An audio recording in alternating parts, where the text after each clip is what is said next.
Good morning, Apalians. How are you? Welcome back again in Apala Online Learning.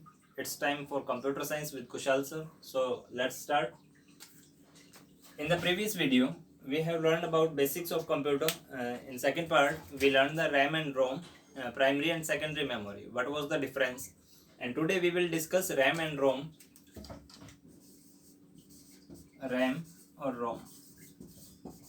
Both were the parts of primary memory. What is the difference between RAM and ROM? Today we will discuss about it. Then first, RAM is random access memory and ROM is read only memory. Basics अपने discuss कर लिए थे कि इनकी full forms क्या होती है. आज अपने इनमें डिफरेंस और इनके जो टाइप्स हैं उनके बारे में पढ़ेंगे. तो रैम और रोम का मेन जो डिफरेंस है वो डिफरेंस ये है कि रैम आपकी वोलेटाइल मेमोरी होती है.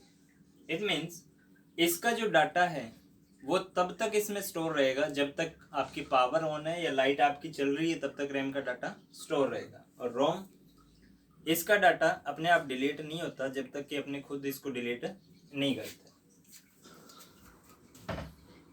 इसको रैंडम एक्सेस मेमोरी क्यों कहते हैं? फॉर एग्जांपल, अगर आपको कोई नंबर लिखने के लिए कहा जाए कि आप लिखिए 93 और आप इस नंबर को सीक्वेंस में लेके जा रहे हैं, तो इस चीज को अपने को 93 लिखने में कितना टाइम लगेगा? ये होता है सीक्वेंशियल मेथड. जबकि जो रैम है वो डायरेक्ट आपका डाटा को रैंडमली पिक करता है. 9 and 3 93. तो इस तरीके से जब ये डाटा को रैंडमली पिक करेगा तो इसकी स्पीड नो डाउट फास्ट होगी. तो एक तो ये बड़ी बात है कि रैम की स्पीड है वो फास्ट होती है. दूसरा, जो रैम का स्टोरेज है वो कम होता है रोम के मुकाबले, क्योंकि रोम जो है वो आपका जैसे फ़ोन लेके आते हैं अपने 32 GB 64 GB, अभी मार्केट में 128 GB तक के आपके फ़ोन आ रहे हैं. तो वो स्टोरेज किसका है? रोम का. इसके साथ में जो रैम का स्टोरेज आता है वो 2 GB 4 GB या 6 GB, इस तरीके का स्टोरेज आता है रैम का. अब इनके पार्टीशन की अगर अपने बात करें तो रैम को दो पार्ट्स में डिवाइड किया है. फर्स्ट एस रैम और second D RAM. S RAM होता है स्टैटिक और RAM random access memory. Static random access memory. And second part D RAM dynamic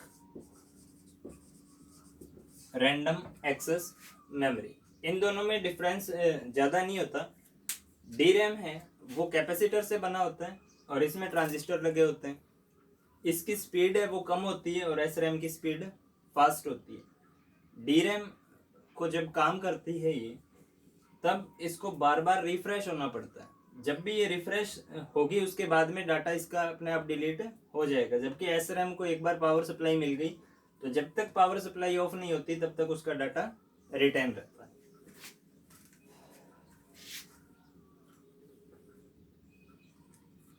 अब अपने बात करते हैं रोम की. रोम को तीन पार्ट्स में डिवाइड किया था. Read only memory. First is P ROM, second EP ROM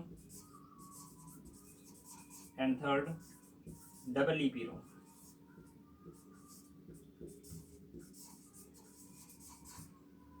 हर बार इसके साथ में एक ई एक्स्ट्रा ऐड हो रहा है. पी रोम, पी से पहले ई अटैच हो गया ईपी रोम, ईपी रोम से पहले एक और ई आ गया डबल ईपी रोम. अब इनको अपने पढ़ते हैं डिटेल से. पी रोम का मतलब होता है programmable read only memory.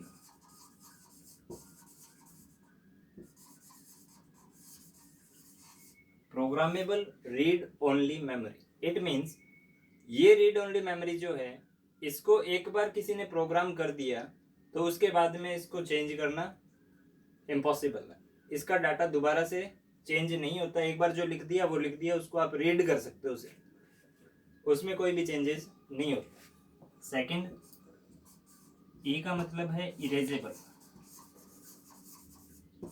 Erasable, programmable, read only memory. इसका जो डाटा है इरेजेबल है, इसके डाटा को आप डिलीट करके दोबारा से प्रोग्राम कर सकते हो, दोबारा उसमें कोई भी प्रोग्राम फीड कर सकते हो। लेकिन ये इरेज कैसे होगा? अल्ट्रा वायलेट रेज की हेल्प से। अल्ट्रा वायलेट रेज की हेल्प से इसका पूरा का पूरा डाटा डिलीट होता है, उसके बाद में दोबारा इसमें कोई भी प्रोग्राम अपने फीड कर सकते हैं। Third, electric erasable, programmable, read only memory. इसका डाटा कैसे डिलीट होगा? इलेक्ट्रिसिटी की हेल्प से इसके किसी भी पोर्शन को डिलीट कर सकते हैं। तीनों में डिफरेंस ध्यान से देखना। इसके डाटा को डिलीट नहीं किया जा सकता, ये सिर्फ प्रोग्रामेबल है, एक ही बार प्रोग्राम होता है। सेकंड में इरेजेबल में अल्ट्रा वायलेट रेज की हेल्प से डिलीट होता है, लेकिन पूरा डाटा एक साथ डिलीट होता है। थर्ड, इलेक्ट्रिसिटी के हेल्प से अगर आप थोड़ा सा पोर्शन भी डिलीट करना चाहें तो सिर्फ उतना डिलीट करके उस पोर्शन में दूसरा प्रोग्राम फीड कर सकते हैं। तो ये था रैम और रोम उनके पार्ट्स के साथ।